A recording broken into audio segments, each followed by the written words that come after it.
जनजागृती करायची आहे तर प्रथमतः महिलांमध्ये जनजागृती करा.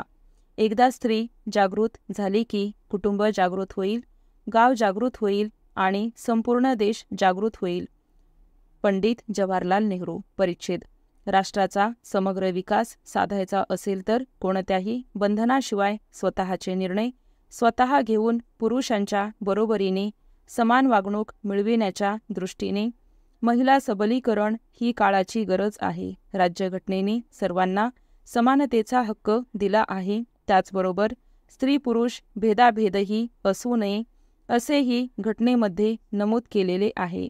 असे असून सुद्धा लिंगाधारित भेदाभेदीची पाळेमुळे अगदी प्राचीन काळापासून दिसून येतात. परिच्छेद. भारताच्या सर्वोच्च न्यायालयाच्या अंतर्गत घटनापीठाने अलीकडील काही वर्षांत या संदर्भातील काही कलमांवर विस्तृत विवेचन केले आहे.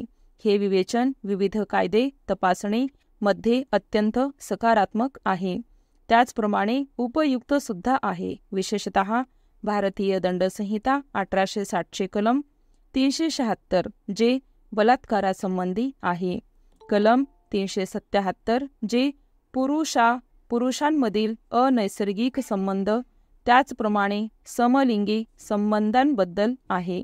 त्याचप्रमाणे कलम 497 जे व्याभिचारासंबंधी आहे. सद्य परिस्थितीतील या कलमांची उपयुक्तता यावर ही चर्चा केलेली आहे. परिच्छेद. भारताच्या सर्वोच्च न्यायालयासमोर चर्चेत असलेला महत्त्वपूर्ण मुद्दा असा की तत्काळ पद्धतीने दिला जाणारा तिहेरी तलाक या पद्धतीतील तरतुदी मुस्लिम कायद्यातील तरतुदीचा भाग आहेत का, हा एक महत्त्वपूर्ण प्रश्न सर्वोच्च न्यायालयासमोर आहे. तिहेरी तलाक पद्धती शिया मुस्लिम समाजामध्ये प्राचीन काळापासून चालत आलेली पद्धती आहे. प्रामुख्याने हनाफी स्कूलमध्ये ही प्रथा विशेषतः चालून आलेली आहे. या पद्धतीमध्ये मुसलमान व्यक्ती एकतर्फी तसेच कायमचा 3 वेळा तलाक तलाक शब्द उच्चारून आपल्या पत्नीला घटस्फोट देतो. वर्षानुवर्ष या पद्धतीच्या तलाकमुळे मुसलमान महिलांना हानी पोहोचली आहे. या संदर्भात मुस्लिम व्यक्ती टेक्स्ट मेसेज करून किंवा चेष्टा मस्करीने म्हणून घेतलेला तलाक दोन्ही वैध मानले जात असत. तो तलाक प्रमाण मानला जात असे.